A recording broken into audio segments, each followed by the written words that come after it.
Magandang umaga guys, araw ng linggo, update ko kayo sa aking mga biik. Ito na yung nanganak ng pitsa 19 ng September.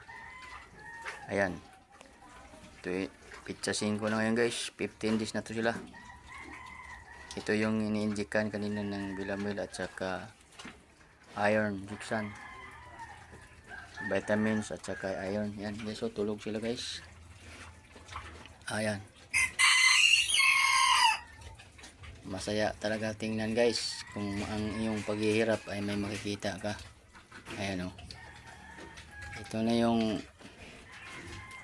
mga tinatanim na malapit ng anihin kung ibigay sa Panginoong Diyos sa amin, kasi ito lahat ibibinta ko to dahil may lang na naman akong mga anak isa. Tsaka ano guys, hindi naman kailangan magpalaki ako ng marami dahil napakamahal na kasi ng bilihin na pagkain nila guys.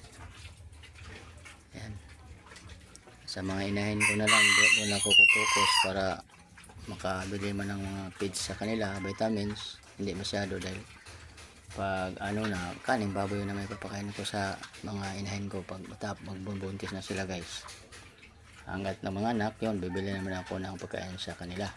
Kaya ito na guys, oh, masaya tingnan, naka-overwhelming talaga dahil nga ito na sila. Sa tagal ng paghihirap na iniantay, makikita mo talaga yung paghihintay, paghihirap.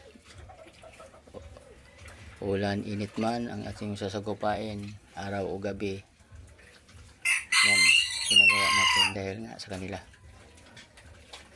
Salamat tayo sa lahat na nandito sa amin na sumusuporta sa aking mga video,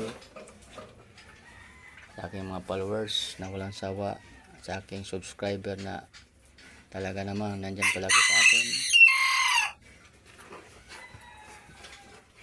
Diyos na lang talaga ang bahala sa inyo na magbigay pang higit pa sa natanggap ko na biyaya.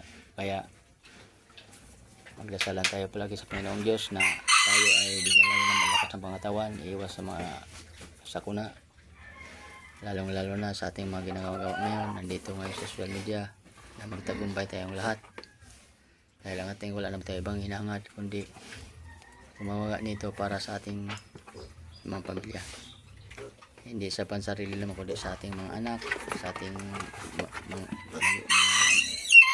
ating magulang na makatulong kung sakasakali man na ibigay nila na magkaroon tayo ng masikit pang biyaya katulad ng magbablog. Kaya guys, ito na, gising sila guys kay nagtatawag mo yung nanay, nagpapadibi na. Yan sila guys, oh, diba? Ang saya, nakakatuwa, nakakawala ng pagod. Kahit naman na may unos na dumarating sa aming buhay namin mag-asawa, kaya pa rin namin yan. Hindi talaga kami bibigay kasi yan ay isang mga pagsubok lang. Oo guys, okay naman. Nanay nila, ito si May, ito ang nanay nito si Donicia. Oh, ayan siya.